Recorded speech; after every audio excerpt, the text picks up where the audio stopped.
আমি সেই পরে মনে করেছিলাম সত্যিকার অর্থে যে আজকে হয়তো নেপাল আমাদের সামনে আর দাঁড়াতে পারবে না। কিন্তু তারপর থেকে যখন আমার খেলার এই হলো অ্যাটিটিউডটা মোটেও আমার কাছে ভালো লাগেনি।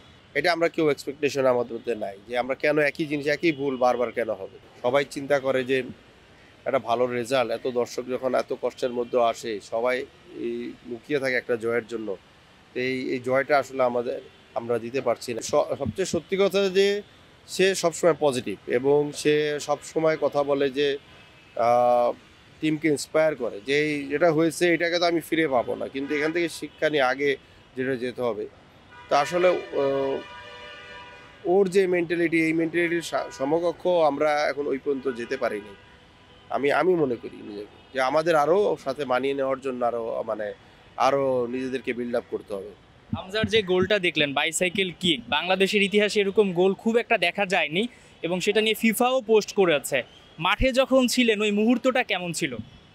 আনবিলিভেবল, আনবিলিভেবল মানে ওই সময় একটা মানে জাস্ট সেকেন্ড হাফটা শুরুর পরপরই এই গোলটা টিমকে আমি মনে করেছি যে একদম টিমটি উজ্জীবিত হয়েছে এবং সেকেন্ড পেনাল্টিটা পাওয়াটাও কিন্তু সেরকম এবং পেনাল্টিটা সে যে মানে কিকটা করেছেন সেই আমাদের 1976 এর অ্যান্টনি প্যানাগেরকে যে জিনিসটা তৈরি করেছে সেই জিনিসটাকে তো আমরা আবার দেখলাম যে গোলকিপার এক সাইডে চলে গেছে আর সে আরেক দিকে দিয়েছে। তো আমি সেই পরে মনে করেছিলাম সত্যিকার অর্থে যে আজকে হয়তো নেপাল আমাদের সামনে আর দাঁড়াতে পারবে না। কিন্তু তারপর থেকে যখন আমার খেলার এই হলো অ্যাটিটিউডটা মোটেও আমার কাছে ভালো লাগেনি। ফার্স্ট হাফে আমরা কি অনেকটা সেফ ফুটবল খেলেছে কিনা, মানে ইনজুরি হওয়ার একটা ভয় ছিল কিংবা খুব বুঝে শুনে মনে হয় আমরা খেলছিলাম? সেকেন্ড হাফে নামার আগে মেসেজটা কি ছিল ফুটবলারদের, যে অ্যাটাকিং ফুটবলটা খেলতে হবে, এরকম কিছু ছিল? ওভারঅল সেটা আসলে তারা কোচিং স্টাফ যারা আছে বা কোচরা তারা বলতে পারবে যা ওদের কি ছিল। আমি যতটুকু ছিলাম আমি যতটুকু দেখেছি যে তারা বলতেছিল যে বিশেষ করে হামজাই বলছিল যে এই ওরা তো মানে এতক্ষণ পর্যন্ত উঠেই নেই উপরে। আমরা যে ওদেরকে উঠাবো নেপাল যে খেলাটা খেলছে যে এতক্ষণ কিভাবে এক জায়গায় নিচে দাঁড়ায় থাকতে পারে। সেটা মানে ওদের মুখে বলতেছিল যে ও যদি উঠে না আসে আমরা খেলবো কিভাবে। তো যেটাই হোক আমরা একটা এতে গেলাম গোল খেলাম ২৯ মিনিটের মধ্যে গোল খেলাম।